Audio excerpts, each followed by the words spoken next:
Photo వేసుకుంటే దోష ఏం దోష అన్న ఇది మొత్తం. నిరుద్యోగుల జీవితాలతో చెలగాటమాడింది బీఆర్ఎస్ పాలనలోని కాంగ్రెస్ నేత దయాకర్ హరీష్ రావును ప్రశ్నించారు.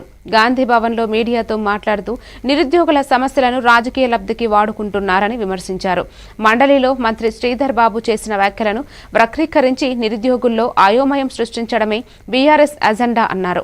అగ్రికల్చర్ పరీక్షల లీకేజీలకు బాధ్యులు ఎవరో ప్రజలకు తెలుసని చెప్పారు. జగిత్యాల జిల్లాలో ఇన్ సర్వీస్ అభ్యర్థులు కాపీ కొడుతూ పట్టుబడిన ఘటనలను గుర్తు చేశారు.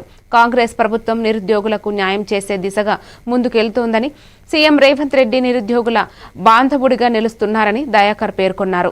రంగంలో అవకాశాలు ఎక్కువ మనం ఇవ్వగలుగుతామని చెప్పిన విషయాన్ని మీరు వక్రీకరించి ఇవాళ విద్యార్థుల మధ్య నిరుద్యోగుల మధ్య విద్వేషాలు ఇవాళ రెచ్చగొట్టే అవకాశాలు మీరు పూనుకుంటున్నారు. ఇది సరైనది కాదని మేము హెచ్చరిస్తా ఉన్నాం. హరీష్ రావు గారు, మీరు మాజీ మంత్రిగా 10 ఏళ్ల పాటు పనిచేసిన మీరు ఇవాళ తన స్థాయికి మించి ఇవాళ మీరు ఒక ఆజ్ఞానిగా మాట్లాడడం అనేది చాలా సిగ్గుపడతా ఉన్నాం.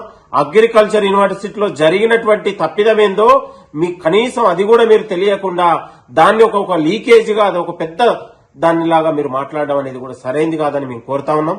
ఇది మా ప్రజాప్రభుత్వం, ఇది ప్రజల కోసం పనిచేసే ప్రభుత్వం, ప్రజలు తెచ్చుకున్నటువంటి ప్రభుత్వం అనే విషయాన్ని హరీష్ రావు గారు చెప్తా ఉన్నాను.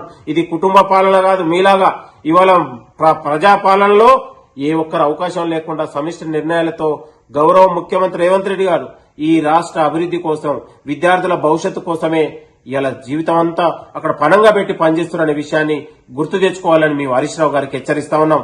దయచేసి ఒక మాజీ మంత్రి హోదాలో కనీసం మీరు వాస్తవాలు చెప్పే ప్రయత్నం చేయండి. పొద్దున లేస్తే అబద్దాలతో, విష ప్రచారాలతో తెలంగాణ ప్రజల్ని గందరగోళపరచకండి మరొకసారి హరీష్ రావు గారికి విజ్ఞప్తి చేస్తా ఉన్నాను. నమస్తే, thank you. Me Chenagani Dayakar, Congress.